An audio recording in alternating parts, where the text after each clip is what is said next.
Yes, hello there. Just before this show airs to your ears, we had a few technical issues. The audio on my side isn't brilliant. We had a power surge just before we recorded. Didn't notice till afterwards. It's not terrible, but just to warn you, it's not up to its normal level. Hope it doesn't ruin your show. Cheers. See ya. Bye. When we're young, we have an amazing, positive outlook about how great life is going to be. But somewhere along the line, we forget to dream and end up settling. Join Up Dots features amazing people who refuse to give up and chose to go after their dreams. This is your blueprint for greatness. So here's your host, live from the back of his garden in the UK, David Ralph. Yes, hello there everybody, hello there, it's Join Up Dots. It must mean that David Ralph is in the house. That makes me sound good, it makes me sound cool, it makes me sound trendy, or maybe just out of touch. I don't know, but I'm all excited today because I have got a guest on the show, and he's a man that I'm proud to call a friend. I'm not sure he'd say the same about me, but I guess we'll discover this through the show. He's the head honcho at Natural Born Coaches, where he supports, nurtures, and sometimes give a kick to coaches across the world who need a little help in building their businesses. And what I love about this guest, as you will see on the show, is it looks like he's really found his thing in life and looks like it was always on the cards. But as he says, after a decade of success in my past life, real estate, I went through business closure and challenges that would have caused most to give up. And how did I get back on track? With the help of coaches. Now, after years of being a lone wolf and being proud of going it alone, I experienced the power of coaching firsthand, and it really made a difference. So when I was ready to go back into business, I knew that I wanted to be a coach. I wanted to help others like I'd been helped. And I dove in and became a coach and discovered what every new coach learns when he gets into this business. It's not easy. Jumping into the coaching business for small business owners, I created programs that I would use with my clients, established systems, printed business cards, launched my website, a blog, social media, and waited for clients to start beating down my door, and they didn't. So what did he do? Well, he started prospecting harder every day by reaching out to people in his target market. He got consultations and some clients, but too many that he was working with at discounted rates or even worse, for free. It was a frustrating situation. So when he finally got it rolling, he knew that he didn't want other coaches to go through the same growing pains that he did. And bang, this is it. And now with his podcast rolling into the 500 plus episodes and people now beating down his door for coaching advice, does he look back and think, man, I made it truly hard for myself. What was I thinking? And what was the key that finally opened the door to get the whole thing going? Well, let's find out as we bring onto the show to start joining up dots with the one and only Mr. Mark Mawhinney. Good morning, Mark. How are you, sir? I am doing great. How are you doing, David? I'm always great. You know that, Mark, don't you? We've got a connection. We've never personally met, but you are, I would say, on 5 fingers, one of the people that I think I would call a virtual friend. Oh, thank you. That's an honor. I can die a happy man now. You certainly can. You certainly can. So how has life changed since the last time you came on the show, which was probably about 400 episodes ago? And at that time, it sounded to me that you were somebody hustling, you were juggling many things, you were breaking a few things, but you hadn't quite found the avenue. And to me, as we're going to talk later on, the avenue that's really exploded it for you is community. I think you're a master at building community. So how do you personally feel that it's changed since the last time you was on Join Up Dots?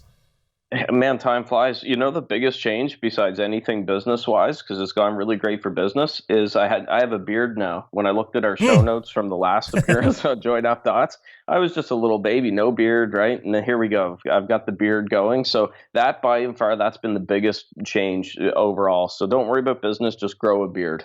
I'm not sure if that applies to the ladies who are listening, but no, actually there's 2 big changes when I'm thinking back to when I was on the show the first time, because I was in an interesting phase. Things were rolling and I thought, okay, things are going great. But now when I look back to that time, I'm thinking, oh, gee, I was just a babe in the woods back then, now a few years later. So the 2 biggest changes would be the Facebook group, as you referred to. I had started the Coaching Jungle Facebook group back in late 2015. So it's now grown to, as of time of recording, 6,500 coaches. So that's been a big thing. And then the other thing's been daily email marketing. I email my list every single day, and I've been doing that since April 2016, and that's been huge. So I would say those are the two things that really helped my business since we last did this. And is it a confidence thing? Do you feel confident now? Because I think it's interesting that you were saying about the picture, because I looked back at that and I thought, you didn't seem who you are now. It seemed like you was actually just playing a kind of role. It was almost like stilted businessman, but now your hair's going a bit longer, your beard's coming out. You have got a Jedi look. You really do look like the last Jedi. Obi-Wan Kenobi. Yeah, that's the goal. Well, no, it's true. You know, at the last one, I looked at the picture from there, and I'm not sure the exact date. I started my coaching business early 2014, and it was very much there was a hangover from my real estate days, because I was in, as you mentioned, real estate for over a decade. So if you look at my early coaching cards, I got out of real estate completely in 2012, but in 2014, there's still that thought, that corporate type feel, so my business cards, I have a blazer on, and, they're just a little bit more of a corporate feel. And now it is very much, just shouldn't say letting it all hang out, but it's a much more relaxed feel, because I think I've taken the opinion that, hey, if someone doesn't want to work with me because the hair is a little bit longer than it was then, or I've got a beard, or sometimes my language can be salty and I kind of speak my mind, then I'd rather not work with that person. They're not resonating or gelling with me. So that's my philosophy with it. And I can say I'm much happier that way than I was before, with that sort of, as you mentioned, stilted, little more corporate feel. It's absolutely true, and it's one of those things that you've got to go on the journey, and I hate using that word, because American Idol and X Factor, they all say it's the journey, but there is, isn't there? You leave corporate life, if you was in corporate life, and no matter how progressive you are, you take a certain amount of stuff with you, and one of those things is certain sort of professionalism of image.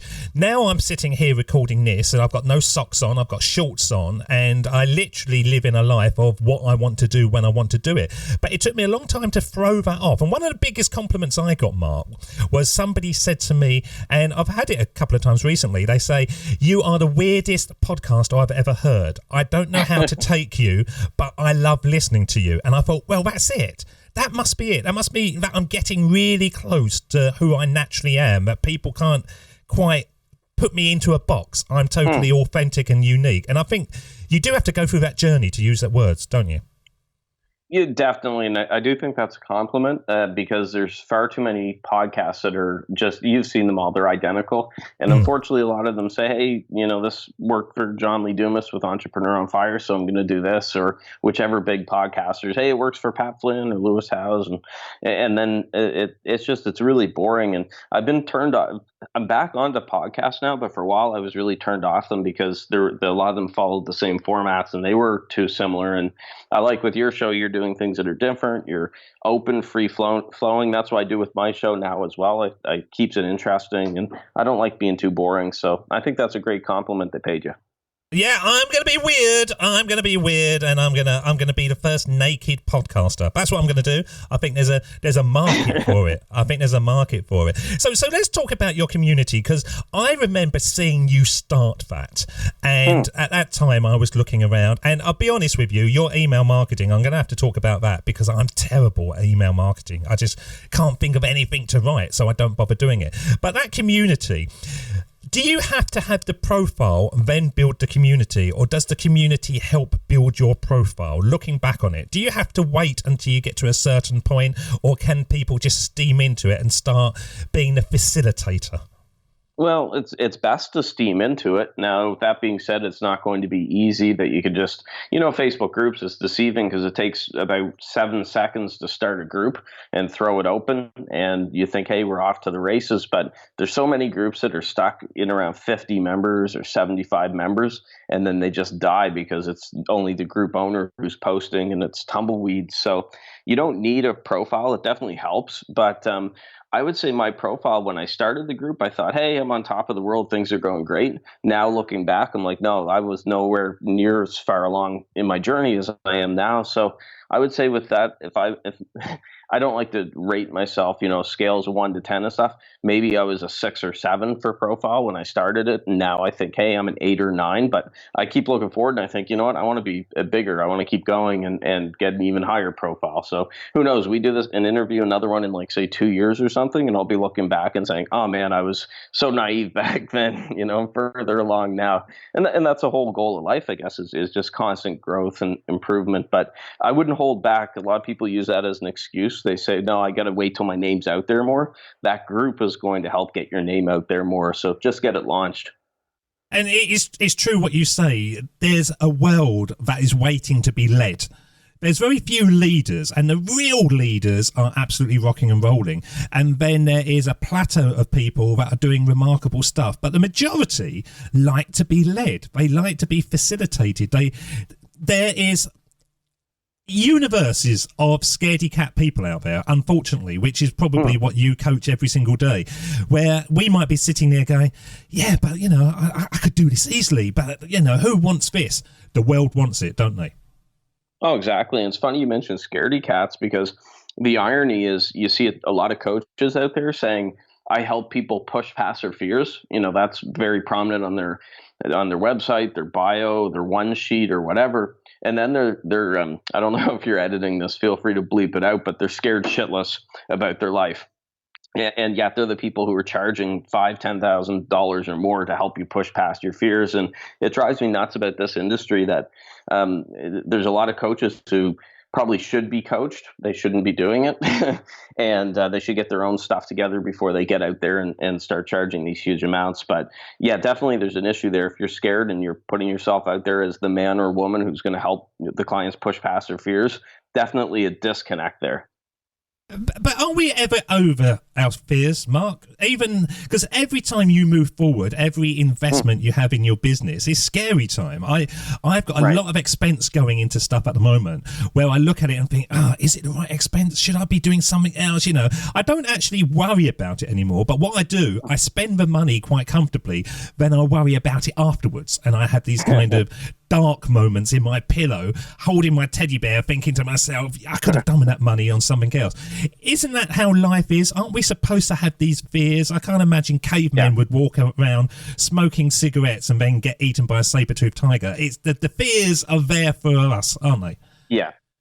That's a great point. I mean, I don't want to give the impression that I'm never fearful and all that, because, of course, you're right. Humans, it's been hardwired into our brain for how many millions of years, to be fearful, or we're going to get eaten by that animal in the bushes. But what I'm referring to is the other extreme, where people take 6 months to do the banner on their website because they're afraid it's going to look bad, or it takes them.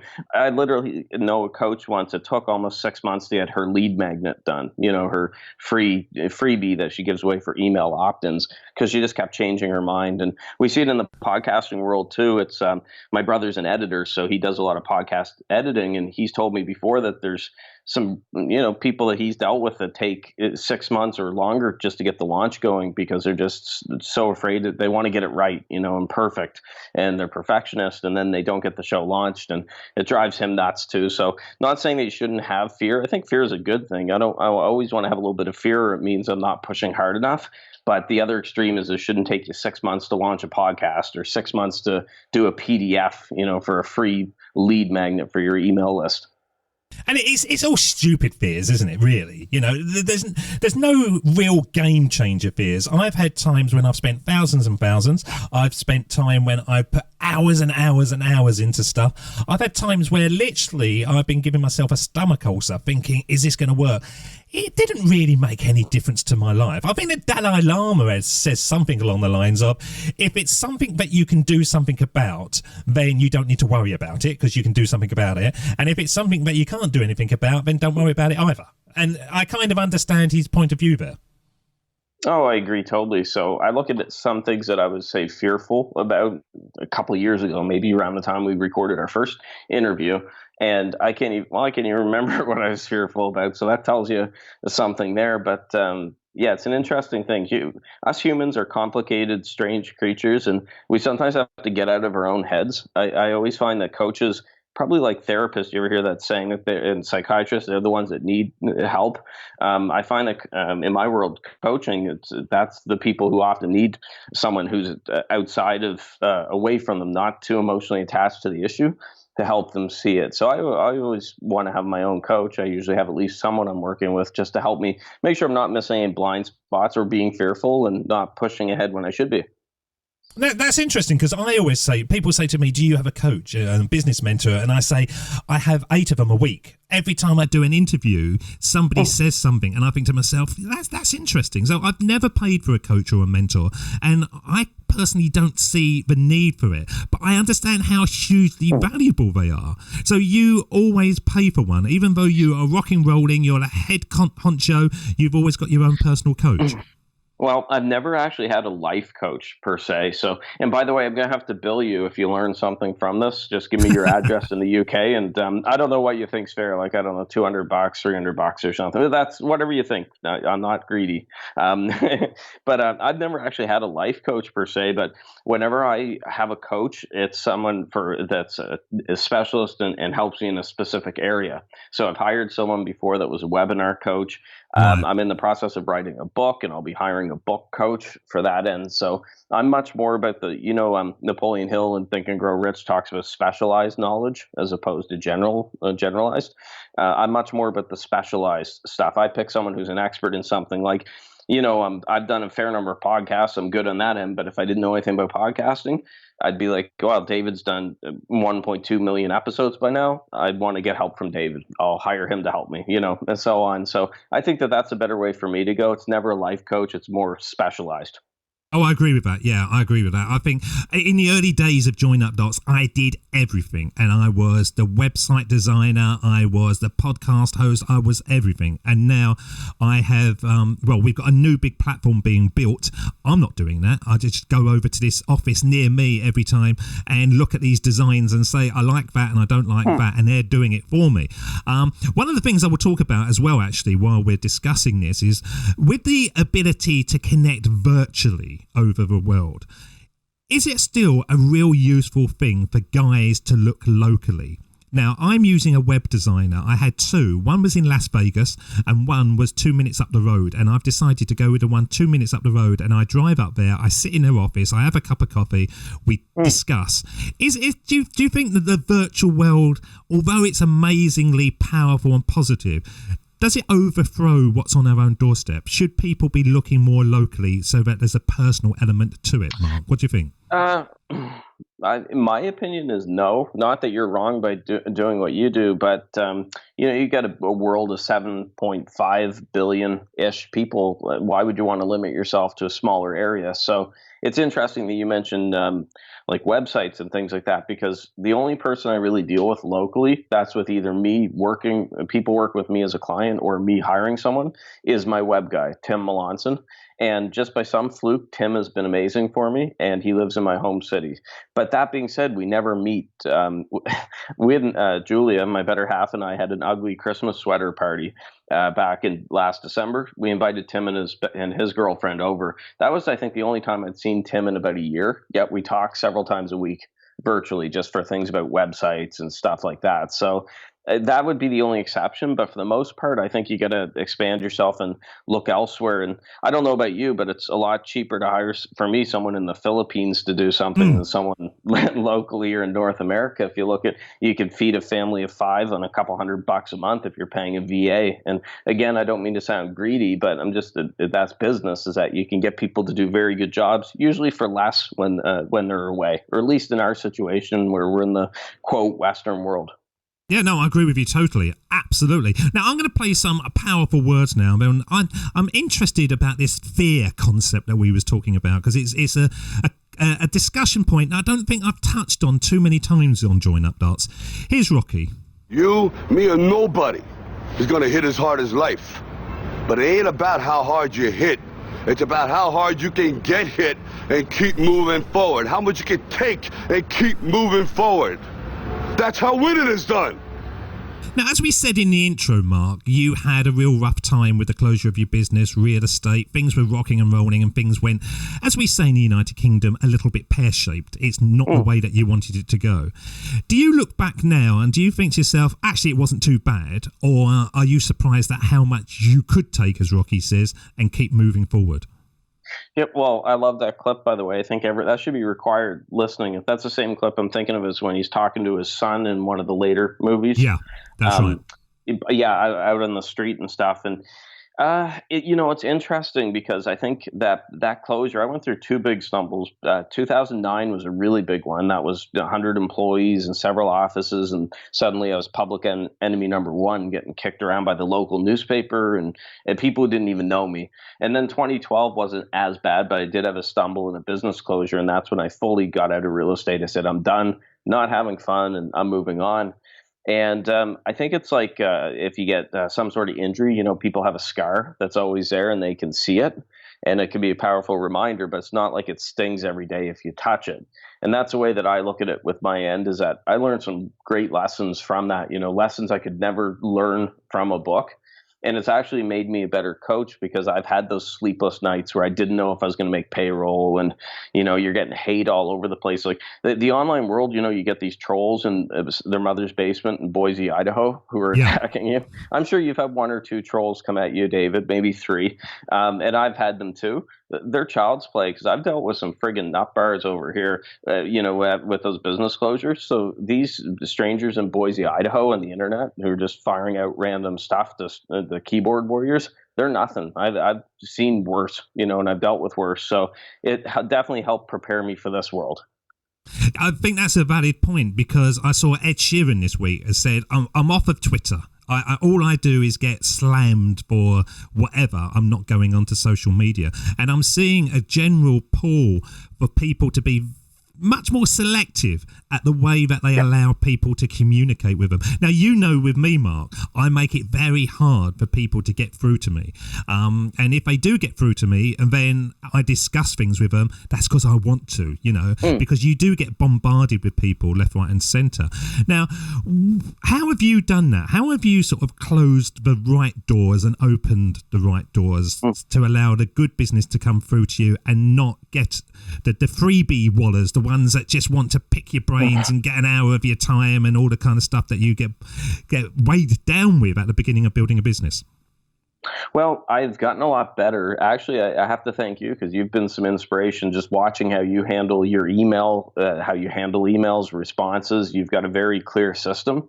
And I could tell from personal experience you don't deviate it, because when my brother got started with his podcast editing business, I think that was 2 years ago, 2.5 years ago, I said, hey, and this is, me thinking I'll connect you with some good podcasters and people you should know. And he sent you a quick message, just basically dropping my name and saying he'd love to chat. And I think he said something to the effect of send an email to this address with 3 things that you want to say, basically. That's right. Which is code for piss off. No, I'm just kidding.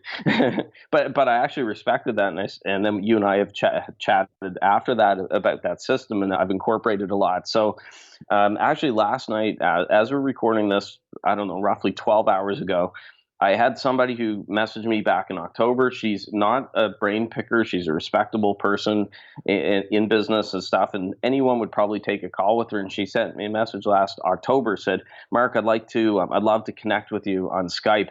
And the 2 words that bugged me, she said, just because. And which really kind of stuck with me. And I'm like, geez, just because. So honestly, I ignored that message. And she messaged me roughly 12 hours ago and said, hey, Mark, circling back, I'd still love to connect with you for virtual coffee. And I was very clear, and I said, look, I don't do virtual coffees, but have a great year, good luck, basically. And she got back to me really quickly, and she said, you know what, I need to do more of that. So thank you for motivating me, because, I said no and not doing virtual coffees. So I think a lot of us I hit that point where I got burnt out by doing these calls with, I say free pull and cheaple. They want everything for free.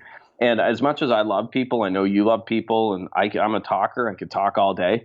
It just was keeping me from doing what I have to do. And I just started to put a real tight limit on who I actually connect with and who I give my time to. And I'm almost there. I got a few tweaks to make, but I have made it much more difficult. And you're actually to thank for that, because I've been watching you, and I know the changes you made to keep your sanity when you're doing it.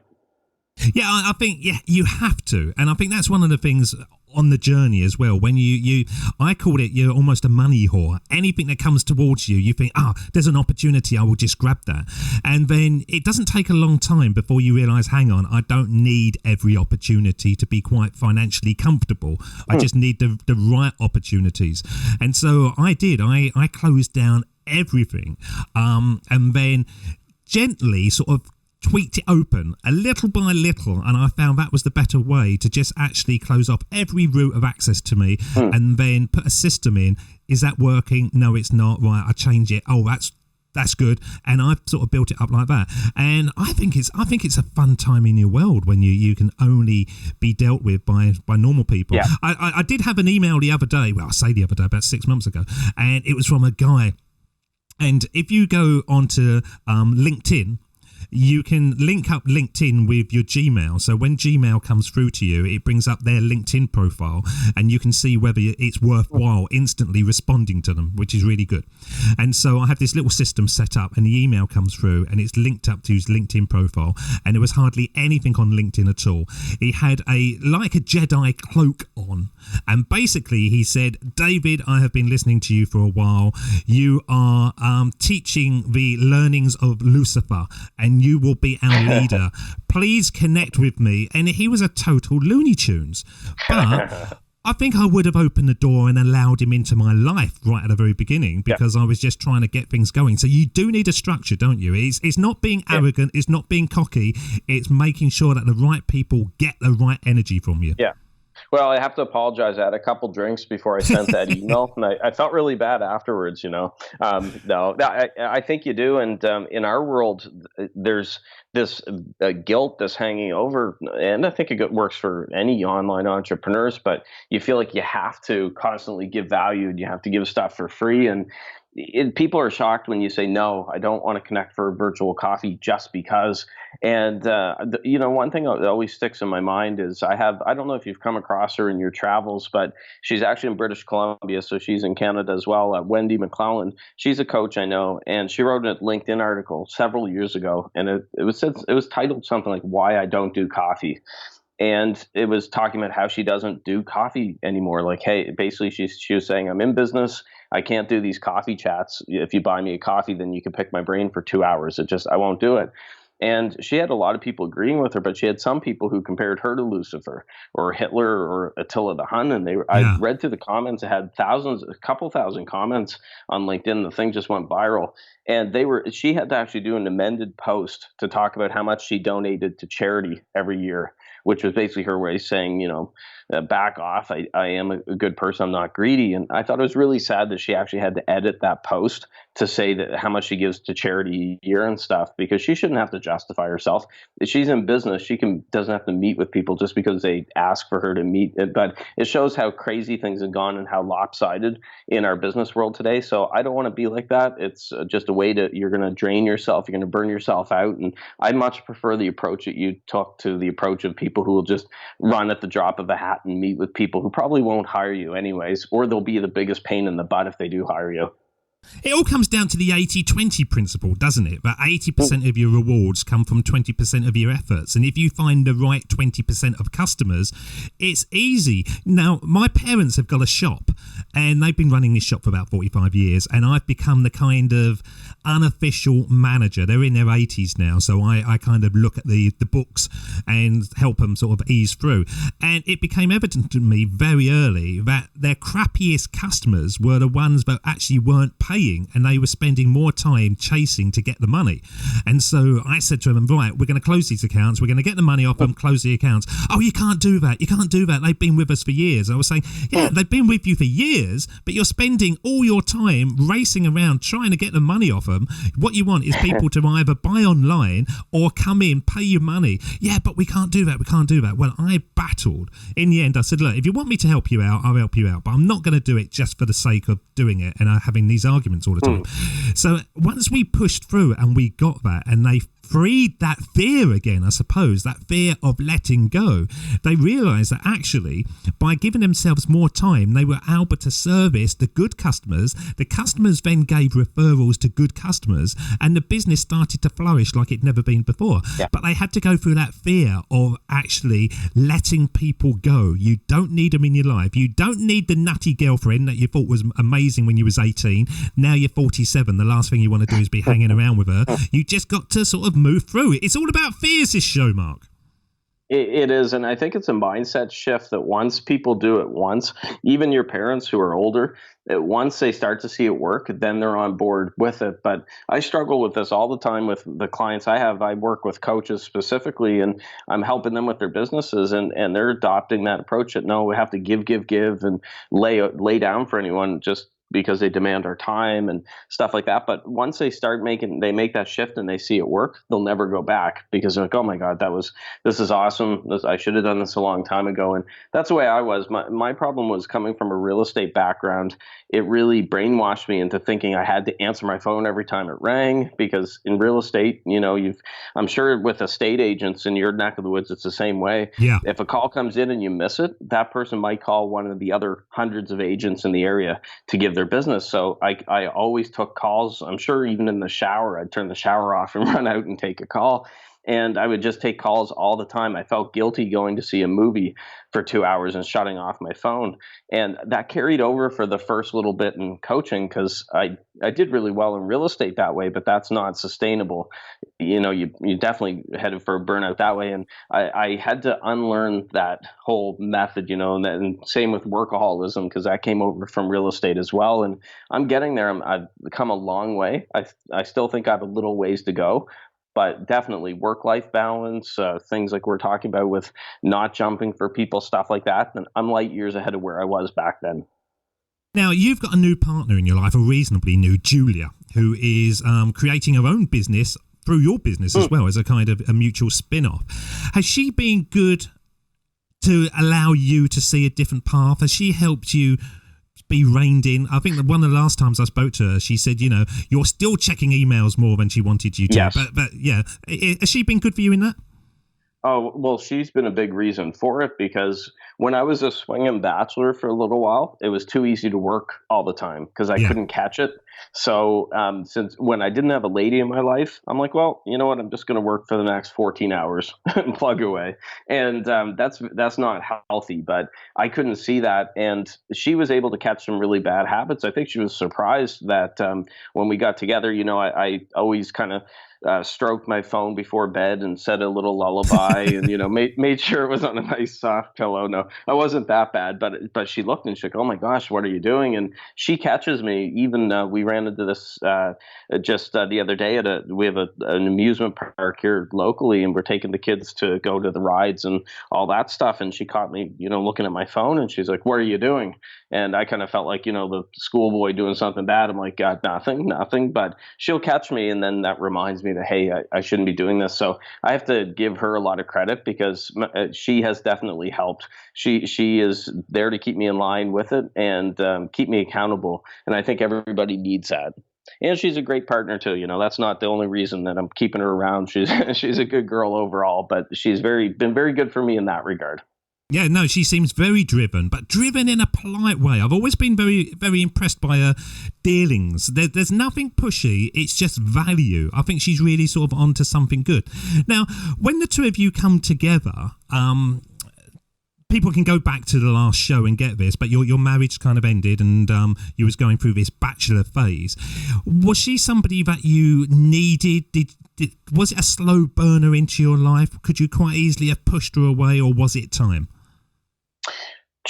Well, yeah, that's right. I was single. I was in that workaholic mode when we first did our first interview on this show. So, um, I probably a few months before I met her, I said, "Okay, enough's enough. It's time to find somebody because I can't be with my as much as I love my business. There's certain limitations, business for a partner, right? And I think it's a little sad when you see people who are married to their business.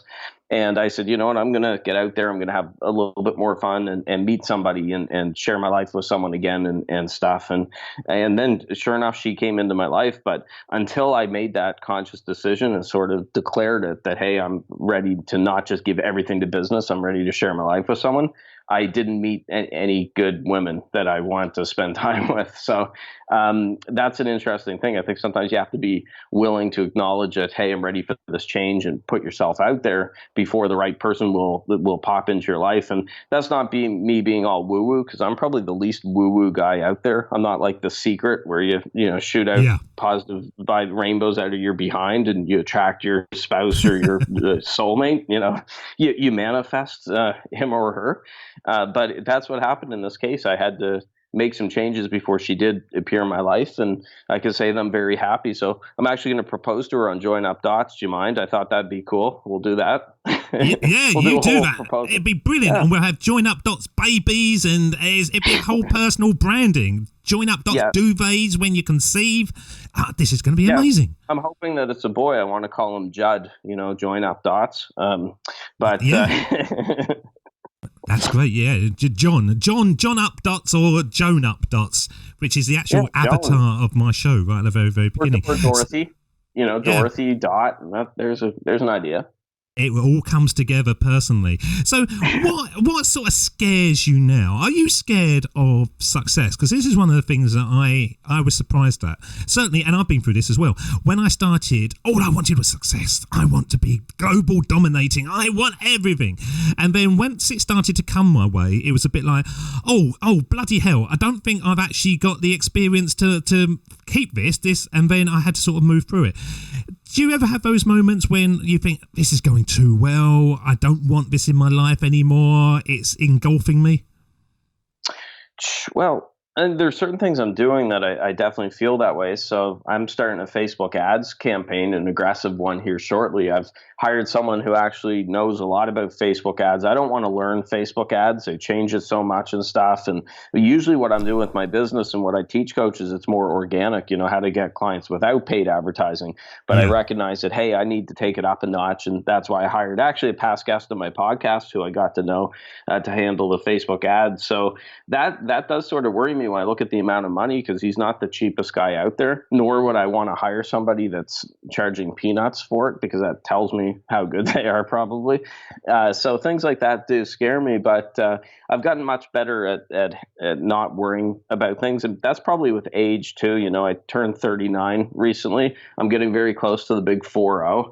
And I think things bother me a lot less now than at 29 or 19 or any of those times when something happens, feels, oh my God, this is the end of the world. There's very few things that are the end of the world, at the end of the day. I don't even worry about, we've got that kook in North Korea firing off nuclear testing nuclear missiles and stuff. Some people are probably, scared to death and can't sleep. I'm just like, I'm not happy about it. I hope they do something about it, but I don't let it derail my day, because there's always going to be madmen and crazy people in charge of weapons around the world.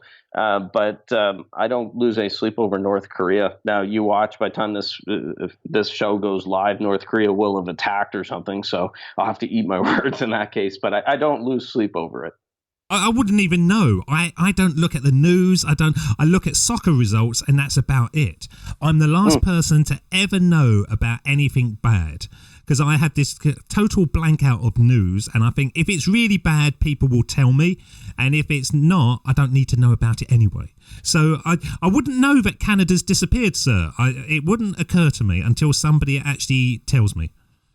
Well, and that's what I love about the British. I mean, you guys have gone through so much with Winston Churchill's one of my favorite historical figures, you know, what he did from World War II and everything. But when you look at London, you know, we've never experienced bombs being dropped on our city and having to run into basements and stuff like that. And I love with, I don't know, obviously I'm not as familiar with it as you are because I'm not saying that you were an adult during World War II, by the way, but you're in London, you know that that sort of mentality. It seems to be very much life carries on and very okay. We'll keep going on. And I can't imagine. We lost power back in January for 2 days. We had this freak ice storm in my part of the world, and everyone was freaking out because their iPhones. How are we going to charge our cell phones?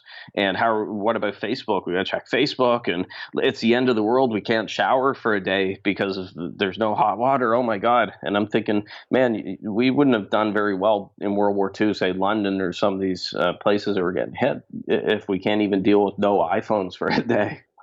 You got to learn to have cups of tea. That's basically the English way. When all things are going bad, let's have a cup of tea.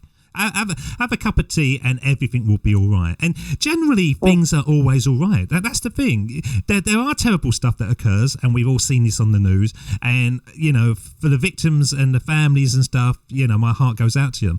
But life generally does go on. It always does go on. That's the way it's always been until the very last minute that the planet explodes. Something always occurs. Yeah, it's that thing about humans and about life. It just has a way of going on. And you have these battlefields that were just places that were totally destroyed in World War II. Look like you'd think, oh, they'll never come back. They'll never come back from this terrible stuff that happens. And nowadays, you'd never even know that any fight or skirmish happened wherever. Like, it's totally rebuilt. And, you know, you look at the place in Germany after the war and just other places. It's amazing how you see it. And that's just the way life is, you know. And I think that that's a great metaphor for business as well, that even when things get destroyed, like mine, I never thought I would recuperate from what happened in back in like 8 years ago, because I thought, oh my God, this is horrible. I've not just burnt bridges, I've totally taken a bazooka and destroyed every single bridge out there. And you know, I wouldn't be doing this with you now, or I wouldn't have got to know thousands of awesome people. I would probably be a miserable real estate agent in Atlanta, Canada still, and wondering what the heck am I going to do? I'm burnt out, you know, had that not happened. So I know it's really cliche, you know, when one door closes, another opens. We hear that all the time, but I really think that that's true. It does happen, and I'm grateful that those things happened. Well, absolutely, and it's a metaphor for join up dots, but when you're far enough away from the black dots, they start to look a bit white. And then you look back and you think, God, thank God for that. I'm going to play some words now that we play on the show all the time, and they really emphasise what join up dots is all about, and of course of what our conversation's been about today. Steve Jobs. Of course, it was impossible to connect the dots looking forward when I was in college, but it was very, very clear looking backwards 10 years later. Again, you can't connect the dots looking forward. You can only connect them looking backwards. So you have to trust that the dots will somehow connect in your future. You have to trust in something, your gut, destiny, life, karma, whatever. Because believing that the dots will connect down the road will give you the confidence to follow your heart, even when it leads you off the well-worn path. And that will make all the difference. It really does, doesn't it, Mark, make all the difference?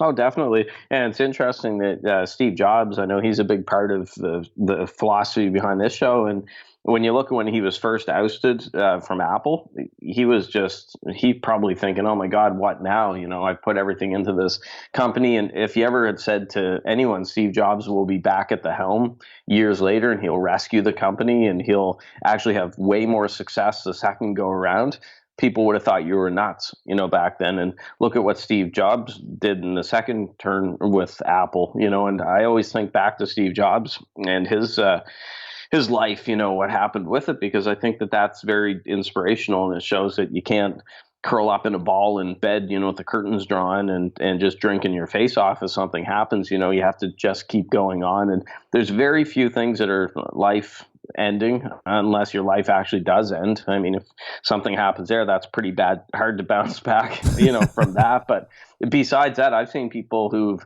major illnesses or disabilities. I've had guests on my show who have been involved in. One of them actually got, had an accident in his car where a pole went through the windshield, went right through his head, and almost split his head in half. And he's still alive, and he's actually inspired so many people from doing that. His name's Tanner Gears. That wouldn't have happened if Tanner had been in that accident. So if Tanner can survive something like that, then you and I can handle whatever mishaps are going on in our life. And same goes with anybody listening. Absolutely. Here. So when you look back over the last sort of like 5 or 10 years, what would be your big dot that's got you to this point, Mark? The big learning that you go back and think, God, yeah, I can really see how I got here now. Well, I think it goes to what we were just talking about. There's a really cool acronym. Robin Sharma said it once. He had it in one of his books, and it was KMF, Keep Moving Forward. And I've often said that should be tattooed on every entrepreneur's body somewhere. Not necessarily their forehead. That'd look a little weird. But maybe their left buttocks or something like that, David, if you're looking for a tattoo. If you're in Vegas meeting whoever you're doing work with, you can get a tattoo. But keep moving forward. I always think back to that. So whenever something happens that seems big, I remind myself, you know what, Mark, this isn't big. Keep moving forward. And I've always drawn a lot of inspiration from that. I think that, again, entrepreneurs rush out and get that tattoo. It'll be a lifesaver.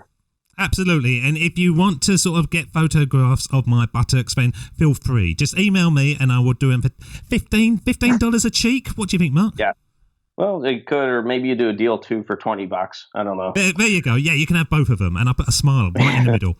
Right, this is the end of the show. This is the part that we've been building up to. Mark's done this already once on the last time he was here, but this time we're going to send him back in time to have a one-on-one with his younger self the last time he was on the show. So if you could go back in time and speak to the younger Mark, what advice would he give and what's he going to say? Well, we're going to find out because I'm going to play the theme, and when it fades, he's up.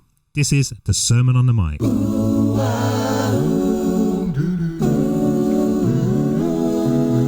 Here we go with the best bit of the show. The Sermon on the Mic. The Sermon on the Mic.